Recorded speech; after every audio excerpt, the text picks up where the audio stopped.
오늘은 오믈렛을 만드는 가장 완벽한 뭐야 이거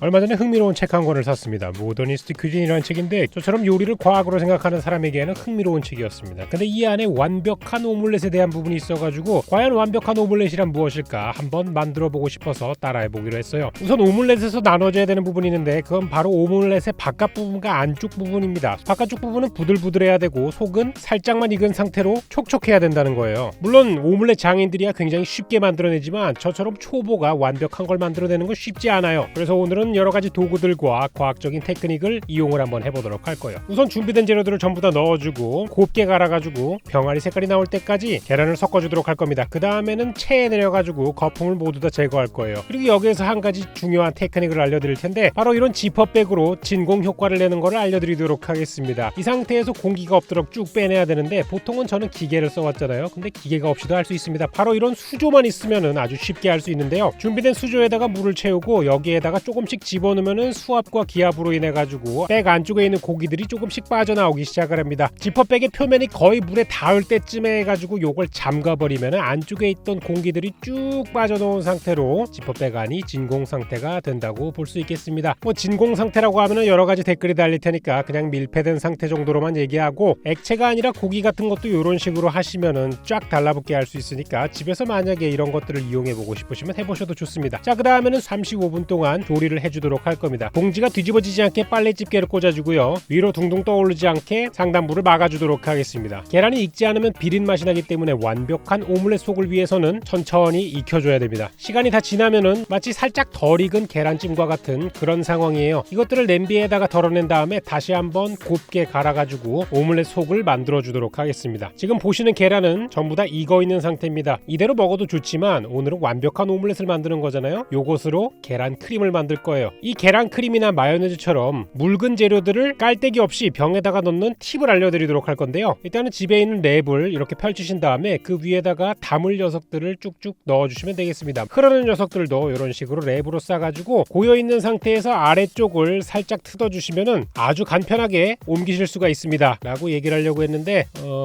터져버렸습니다. 뭐 여러분들 입장에서는 굉장히 웃음 포인트겠지만 저로서는 완벽한 오믈렛을 만드는데 갑자기 완벽하지 않은 모습이 나와서 실제로 찍을 때 굉장히 열받았다고요. 무튼 이렇게 옮겨 담은 거를 질소가스로 충전을 해가지고 카페에서 나오는 휘핑크림처럼 계란 휘핑크림을 만들어 줄 거예요. 요즘은 질소 충전물을 사는 게 불법이 돼가지고 카페 같은 데에선 이렇게 충전 전용 기계를 사용해가지고 가스를 채워줘야 되만 합니다. 이 가스 충전 기계를 사는 데만 거의 한 40만 원을 썼는데 이놈의 요리 채널이나 레스토랑이나 맨날 이런 거라니까 적자를 면하지 못하는 것 같아요. 무튼 이런 식으로 가스를 충전해주면은 몽글몽글한 계란 크림이 휘핑크림처럼 쭉쭉쭉쭉 나오는 걸 보실 수 있는데요. 따뜻한 상태로 1시간 동안 보관하실 수 있습니다. 먹어봐야겠죠? 고급 식당에 가면 처음에 에피타이저로 나오는 아주 부드러운 계란찜 있잖아요. 그것보다 한 10배는 더 부드러운 맛이고요. 말 그대로 휘핑크림 같은 식감에 계란의 고소함이 들어가 있습니다. 자, 이제 오믈렛 속은 완성이 됐으니까 겉껍질을 만들어야겠죠? 계란과 생크림 그리고 계란을 조금 더 노랗게 만들어주기 위한 계란 노른자와 소금을 넣고 잘 갈아주도록 하겠습니다. 깔끔하게 체에 한번 걸러준 다음에 바로 여기서 완벽한 오믈렛 겉부분을 만들기 위한 테크닉을 알려드리도록 할게요. 이 후라이팬은 170도의 뜨거운 오븐에 15분 동안 들어가 있었습니다. 기름을 둘러준 다음에 여기에 계란을 한 국자 넣은 다음에 뚜껑을 덮어가지고 다시 오븐에 들어가면 되겠습니다. 한 6분 정도 익히면은 이런 게 나오는데요. 어서 뚜껑을 열어가지고 어떻게 되는지 확인해 보도록 하겠습니다. 마치 팬케이크 같은 상황인데 꺼내보시면은 부들부들하게 익어있는 상황입니다. 근데 불이 조금 셌나봐요. 뒤집어 보니까 마치 계란말이처럼 나와가지고 온도를 조금 낮추기로 했고요. 이 안에다가 좀 전에 만들어 놓은 계란 크림을 쭉 짜가지고 부들부들한 겉부분과 촉촉한 속부분이 합쳐진 완벽한 테스트라고 보시면 되겠는데요. 나이프로 잘라보니까 속이 조금 빈약한 느낌이 들어가지고 아무래도 다음번에는 속을 조금 더 많이 넣어줘야겠다는 생각입니다. 어쨌든 컨셉은 이렇습니다. 부들부들한 오믈렛 겉부분과 촉촉한 계란크림. 근데 제가 한번 먹어보니까 너무 단조롭게 계란맛만 나니까 이거는 완벽한 오믈렛과는 거리가 멀었습니다. 감칠맛을 한번 추가해보도록 하죠. 쉽게 구할 수 있는 가장 감칠맛 나는 재료 버섯과 요건 샬롯입니다. 샬롯입니다. 샬롯 처음 보시는 분들은 마늘과 양파가 동시에 나는 채소라고 보시면 되고요. 얘랑 대파를 섞으면 쪽파가 나옵니다. 무튼 이거를 기라는 버터에다가 볶을 건데 얘는 버터에서 단백질을 제거한 순수한 지방 상태의 것이에요. 그래서 높은 온도로 가열해도 버터가 까맣게 타질 않습니다. 그리고 두 개의 와인을 준비했는데 하나는 팔로미노 피노 품종으로 만든 드라이 쉐리 와인과 청포도 샤르도네로 만든 백포도주입니다. 둘 다 신맛이 굉장히 강한 와인 중에 하나인데 요거를 넣어가지고 너무 느끼하게 나오는 거를 잡아주도록 할 거예요. 기버터를 넣고 샬롯을 볶아준 다음에 양송이를 얇게 썬 거를 듬뿍 넣어주도록 하자고요. 지금 만드는 거는 버섯 육수입니다. 버섯을 최대한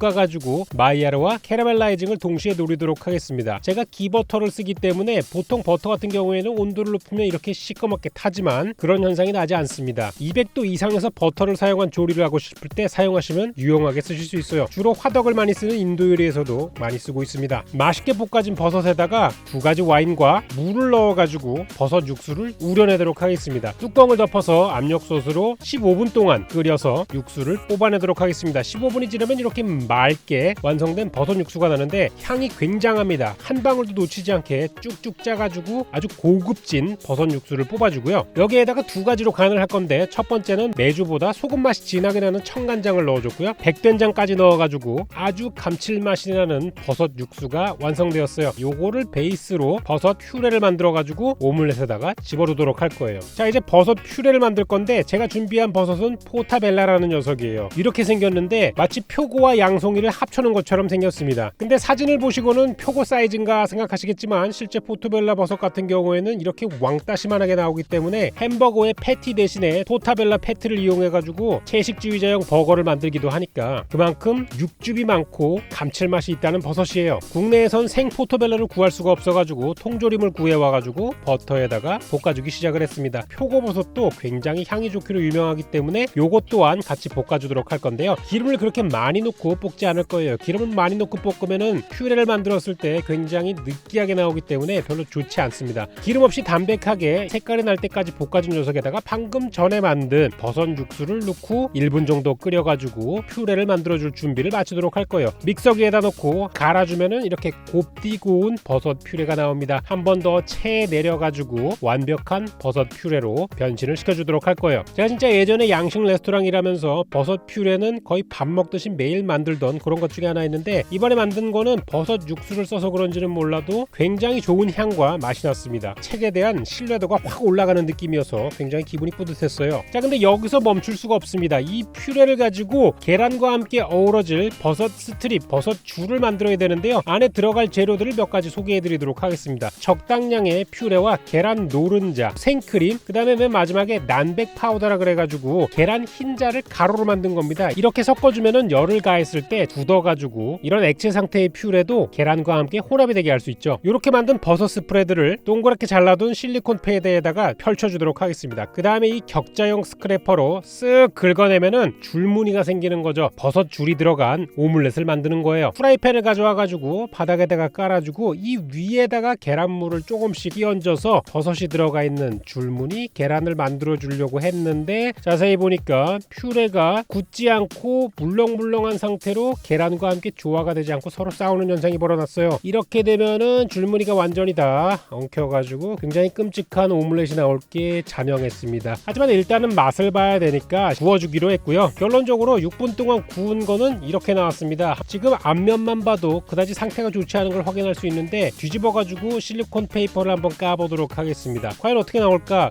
가장자리 부분은 그래도 괜찮은데 가운데 부분이 뭔가 엉망진창이 된 상태고 무엇보다도 버섯 색깔이 그렇게 진하게 나오지가 않았습니다. 저는 저 버섯 줄무늬 부분이 과연 버섯 맛이 충분히 날까 하는 의문이 있어가지고 먹어봐야만 했습니다. 그래도 명색의 감칠맛을 위해 가지고 첨가했는데 버섯 맛이 하나도 나지 않고 그냥 모양만 있으면은 조금 섭하잖아요. 뜯어 먹어봤더니까 의외로 버섯 퓨레는 버섯 맛이 굉장했습니다. 무튼 실패를 딛고 오늘의 주제는 완벽한 오믈렛이기 때문에 아까 미리 만들어뒀던 끓여줬던 버섯 퓨레를 계속 가열을 해가지고 수분을 날려줘서 훨씬 더 진하고 되직한 상태로 만들어주기를 반복했습니다. 나중에는 이렇게 개떡같이 나왔는데 이거를 다시 한번 핸드 블렌더로 갈아가지고 찐득찐득한 상태의 버섯 퓨레로 만들어줬고요. 이렇게 뒤집어도 떨어지지 않으니까 이제는 계란과 싸우는 일이 없겠죠. 다시 한번 이거를 아까 보여드린 재료들과 섞어가지고 버섯 스프레드를 만들도록 하겠습니다. 제가 봐도 지금 화면에 분노가 담겨져 있는 게 보이네요. 무튼 이렇게 완성된 찐득찐득한 버섯 퓨레를 다시 한번 쭉쭉 펴바른 다음에 스크래퍼로 긁어주면은 이렇게 아름다운 칼각이 잡힌 버섯 스프레드가 완성이 되는 것이죠. 자, 이제 요 녀석을 활용해가지고 계란 오믈렛을 만들어주도록 하겠습니다. 근데 아까도 버섯 맛이 강했는데 지금은 농축시켜가지고 더 진해졌잖아요. 이대로 하면 조금 밸런스가 깨질 것 같아가지고 소스를 하나 더 만들기로 했어요. 토마토 소스입니다. 버섯의 강한 맛을 산미가 있는 토마토 소스로 중화시켜 줄 거예요. 양파와 당근, 마늘을 푸드 프로세서에 넣고 잘게 다져주도록 하겠습니다. 너무 갈아가지고 즙처럼 나오면 안 되고요. 적당히 잘려진 상태로 두고 여기에다가 토마토도 넣어가지고 갈아주도록 하겠습니다. 냄비에 올리브 오일과 갈아둔 야채를 넣고 고온에서 수분이 다 날라질 때까지 한번 볶아준 다음에 방금 전에 갈아놓은 토마토를 넣어가지고 아주 간단하게 만들 수 있는 토마토 소스를 만들 건데요. 압력솥에다가 35분 정도 중불에서 끓여주면 됩니다. 바로 이런 상태가 되죠. 이걸로 완성이 된 건 아니고 다시 한번 믹서기에 넣고 갈아주시면은 고품격 토마토 소스가 완성이 됐습니다. 여기에 우유를 조금 넣고 끓이시면은 토마토 수프가 되고 설탕과 식초를 왕창 때려 넣고 졸이시면은 케찹이 됩니다. 물론 이대로 먹어도 맛있고 제가 실제로 한번 먹어봤는데 최근에 만든 토마토 소스 중에 가장 괜찮게 나와가지고 냉동해가지고 다음 에피소드에 쓰도록 하겠습니다. 조만간 구안치알레가 완성되는 대로 이 녀석과 함께 파스타를 만들어 보도록 할게요. 자, 그럼 결전의 순간입니다. 완벽하게 만든 버섯 스프레드를 다시 한번 달궈 놓은 후라이팬에다가 살포시 얹어서 바닥에 접착시켜 준 다음에 이 위에다가 계란을 끼얹도록 하겠습니다. 보시다시피 굉장히 깔끔하게 떨어져 가지고 줄무늬가 완벽하게 유지되는 거를 보실 수가 있어요. 이 상태로 가면은 정말 괜찮은 오믈렛이 나올 것 같아 가지고 두근두근하고 심장이 떨리는 순간이었는데요. 살포시 뚜껑을 덮고 오븐에 6분 동안 갔다 오도록 하겠습니다. 그럼 바로 이런 녀석이 완성이 되는데 어서 꺼내 가지고 과연 뒷면이 잘 나왔는지 우리 로또를 해볼 시간이에요. 아주 다행스럽게도 완벽한 무늬를 갖춘 계란 오믈렛이 완성이 됐어요. 버섯 부분이 아래로 가도록 다시 한번 모양을 잡아주고요. 방금 전에 만든 토마토 소스를 바닥에 깔아주고 위에다가 계란 크림을 아주 듬뿍